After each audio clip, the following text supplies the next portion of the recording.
என்னென்ன சொல்ற? 5 வருஷத்துக்கு மக்கள் தான் தேர்ந்தெடுத்தாங்கப்பா இந்த பையனை. தம்பி விஜயை வந்து தேர்ந்தெடுக்கிறது மக்கள்.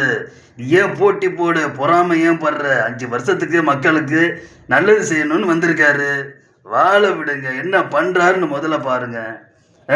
பேப்பரும் பேனாவையும் கொடுக்காமலே பிடுங்கி வச்சு அடிச்சுட்டு பேப்பர் பேனாவை கொடுத்து எழுதுறதுக்கு வந்து திறமை இருக்கா இல்லையான்னு சொல்லி நீ முன்னாடியே கற்பனை பண்ணிக்க கூடாதியா? அந்த பையனை எழுத விடணும். அந்த பையன் இப்படி எழுதுறான், என்ன மார்க்குன்னு சொல்லி அதுக்கப்புறம் மார்க் வாங்கினதுக்கு அப்புறம் முடிவு பண்ணுறது தான்டா ஜட்ஜ்மெண்ட்டு. அதுக்குள்ளே நீ பேப்பர் பேனாவை கொடுக்காமலே அவன் பாஸ் ஆக மாட்டான், அவன் ஃபெயில் ஆயிடுவான், அவன் அங்கே சுற்றுறான் இங்கே சுற்றுறான்ற மாதிரி தான் இருக்குது அரசியல்.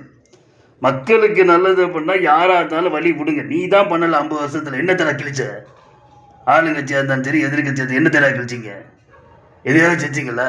ஒரு மாற்றம் ஏற்படுத்தினீங்களா? மாற்றம் வரணும் அப்படிங்கிறதுக்காக தானே அவங்கெல்லாம் வந்து இறங்குறாங்க. நீ தான் என்ன பண்ண சொல்லு.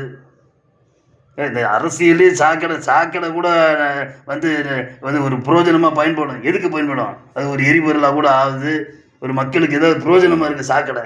சாக்கடையை விட கேவலமாக இருக்கீங்களாடா. அவ்வளோ கெட்டெண்ணங்களை இருந்துக்கிட்டு ரொம்ப கேவலமாக பேசிக்கிட்டு எவனையும் வளர விடுறதில்லை, எவனையும் வாழ விடுறதில்ல. போய் சுடுகாட்டில் படுத்துருங்கடா. நல்லது பண்ண முடியலன்னா, மக்களுக்கு நல்லது பண்ண முடியலன்னா எதுக்கு புடுங்கிறதுக்காக இருக்கீங்க சொல்கிறா? என்னடா இந்த நேரத்தில் இந்த காலகட்டத்தில் அவன் இன்டர்நெட் இமெயில் போயிட்டு இருக்கிறான். இப்போ தான் வந்துட்டு குறை சொல்லிகிட்டு இருக்கிறீங்களாடா.